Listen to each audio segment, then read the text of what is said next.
বল না রে খুলে, কি হয়েছে আমাকে বল। আমি আর কি বলবো পিসিমণি, আমি তো খারাপ, এত খারাপ যে আমার মতো খারাপ মানুষ এই পৃথিবীতে কেউ দেখেনি, বুঝলে তো।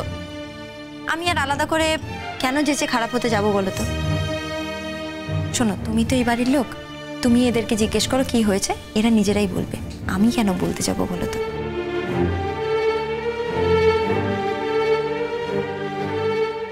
কিরে হাবু, কিরে খাবু, কি হয়েছে? একটু ফিস ফিস গুজগুজ করছিস, কিছু বলছিস না। জিজ্ঞাসা করলাম, সবাই আমাকে এড়িয়ে গেল। কি হয়েছে রে? কি বল। আমরা কি তোদের ভালো চাই না? আমরা কি তোর দিদি নই? চিরকাল কি এক বাড়িতে বড় হইনি? তাহলে তোরা আমাকে কেন বলছিস না? আমাদের তো অস্বস্তি হচ্ছে, জানতে ইচ্ছে করছে, খারাপ লাগছে। বড় বউ ঘরে দরজা বন্ধ করে শুয়ে আছে, ঘরে যে ডুববো তারও তো উপায় নেই। মানুষটাকে তো দেখতেও পাচ্ছি না, বলতে নেই। বড় বউকে তো এতদিন অসুখ বিসুখ হতে দেখিনি। তুইও যেমন দিদি, তুই কি ভেবেছিস যে বড় বউ অসুস্থ বলে বাড়ির সবাই একবারে মুষ্টে পড়েছে? এদিকে তো গুজগুজ ফিসফিস হচ্ছে যে বড় বউ নাকি এমন শয্যাশায়ী যে সে আর বাঁচবেই না, বাঁচবেই না। কি এমন হলো? বড় বউর কখনো এমন অসুখ হতে পারে না, কখনো না। এদিকে আবার শুনছি অনেকে বাড়িতে ডাকা হয়েছে। কি যে ব্যাপার ঘটনা ঘটলো আমি বুঝতে পারছি না। সাংঘাতিক একটা ঘটনা কিছু ঘটেছে, বুঝতে পারছি। আমাদের কাছে গোপন করা হচ্ছে। কতদিন গোপন করবি রে? সব ব্যাপারই যে গোপন করতে চাস, পারিস কি? কতদিন গোপন করবি কর, বলিস না। যা দেখি কতদিন আড়ালে রাখতে পারিস।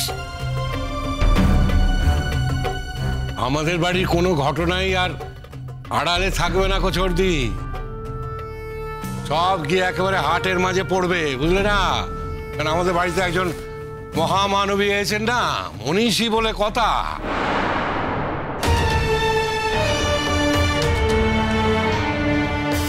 আমাকে ঠুকে কথা বলে কোনো লাভ নেই বাবা। তুমি যতই বলো না কেন, সত্যিটা সত্যিই থাকবে, সত্যিটা কখনো মিথ্যে হয়ে যাবে না। হ্যাঁ, আমি আজ পিসিমণির বাড়ি গিয়েছিলাম। এত বড় একটা ভালো খবর, সেটা পিসিমণিদের জানাতে হবে না? সেই জন্যই তো আমি গিয়েছিলাম পিসিমণির বাড়িতে, এই সুখবরটা দিতে। সর্বনাশ তো যা করার করেই এসছো মা। এবার কি পুলিশ নিয়ে আসবে আমাদের ধরতে? অন্য কেউ হলে অবশ্যই এটাই করতো, কিন্তু যেহেতু এটা অনন্য স্যার, যেহেতু এটা পিসিমণি, তাই এই কথাটা ওদের কল্পনাতেও আসেনি।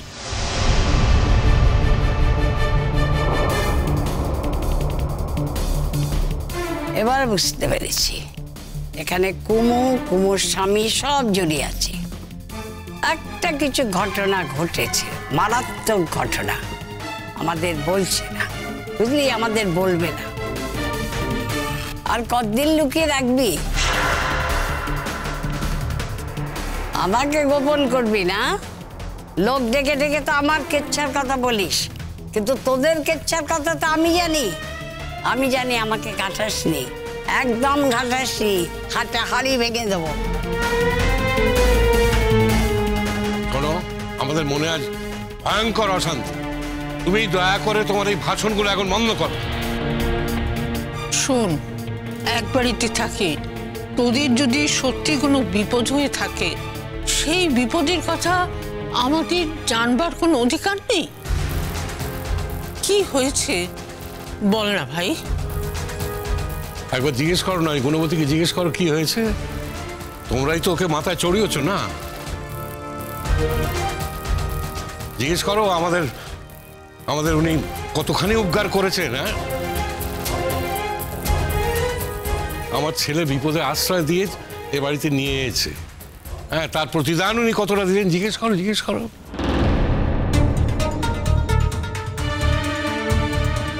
টুকলুদা, হ্যাঁ বলছি তোমার দাদা কোথায় গো?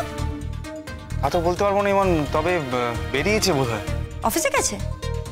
না, মনে হয় না, অফিসের পোশাক পরে তো বেরোলো না, এমনি বোধহয় গেল। মনে হয় অনিদার বাড়িতে গেছে।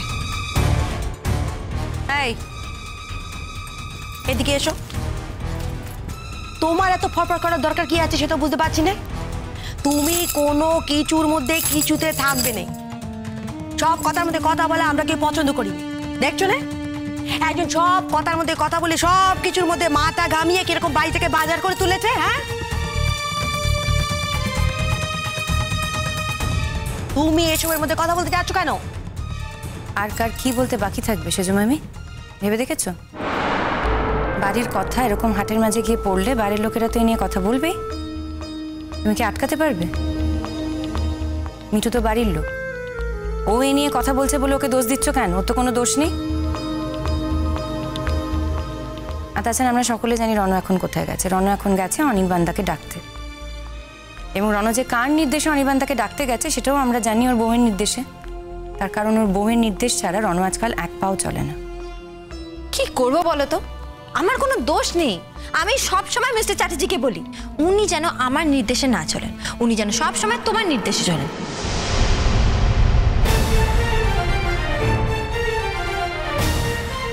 আমি কি করতে পারি বলো তো? উনি আমার কথা শুনেই না। আমার কিন্তু কিচ্ছু করার নেই। খবরদারি মা, তুমি কিন্তু একদম আমার সঙ্গে এরকম করে কথা বলবে না। আমি চুপচাপ থাকি বলে এটা ধরে রাখার কোনো কারণ নেই যে আমার ভদ্রতার বাঁধ কোনোদিনও ভাঙবে না। কারণ আমার ভদ্রতার বাঁধ যদি কোনোদিনও ভাঙে তাহলে যে কি হবে বাড়িতে তোমার কিন্তু কোনো ধারণা নেই। ভদ্রতার বাঁধ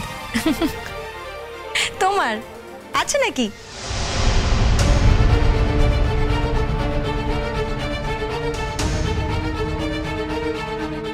অবশ্য আমি কি করে বুঝবো বলো? আমি নিজেই এতটা অভদ্র যে আমি বুঝতে পারি না কোনটা ভদ্রতা কোনটা অভদ্রতা। অবশ্য আমার কি মনে হয় বলো তো, এই বাড়িতে যদি সব থেকে অভদ্র কেউ হয়ে থাকে সেটা একমাত্র তুমি।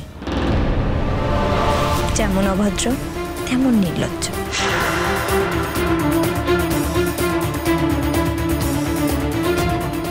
নিজের মনের কথা চেপেই রাখতে পারো না, সবার সামনে বলে দাও। আর আমার প্রত্যেকটা কথায় আমাকে মিস্টার চ্যাটার্জিকে নিয়ে অ্যাটাক করো। কেন? কি মনে করো কি তুমি? ভাবোটা কি এই বাড়িতে সবাই খুব বোকা, কেউ কিচ্ছু বোঝে না? কেউ বোঝে না যে তুমি আমায় কেন পদে পদে অ্যাটাক করো? তোমার মনের মধ্যে কি চলে? হ্যাঁ,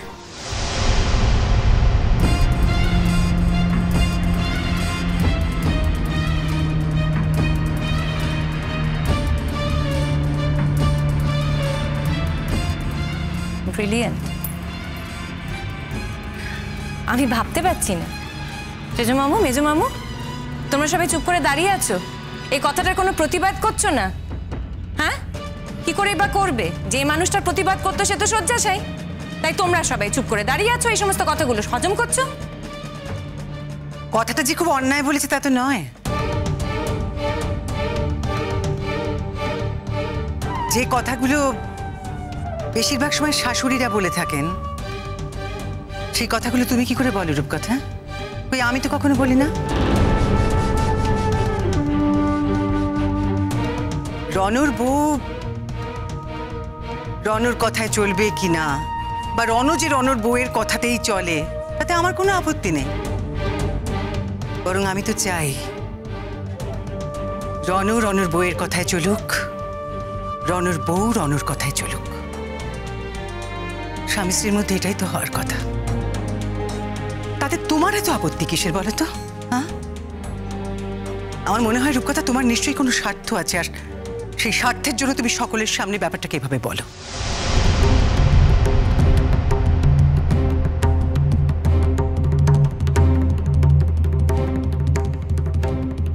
ইমন তো অনেক ভদ্র মেয়ে, তাই কখনো এখনো তোমাকে সেভাবে আঘাত করেনি। ভেবে না তো যদি অন্য কেউ হতো, ইমনের জায়গায় যদি অন্য কোনো মেয়ে থাকতো, কিংবা ধরো তুমিই থাকতে,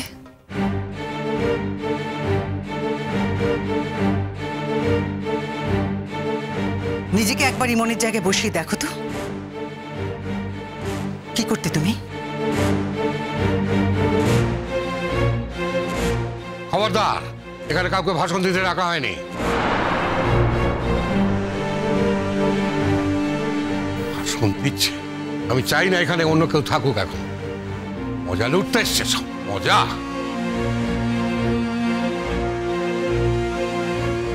মজা তুই লুটেছ তোমরা, কুমুর জীবনটাকে নিয়ে লুটোনি মজা।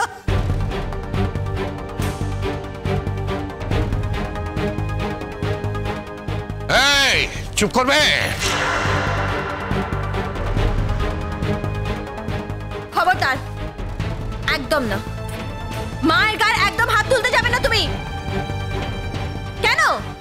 আমি থাকতে তুমি এইটা একদম করতে পারবে না। চোরের মায়ের বড় গলা, নিজে অন্যায় করবে তারপর মায়ের গায়ে হাত তুলবে।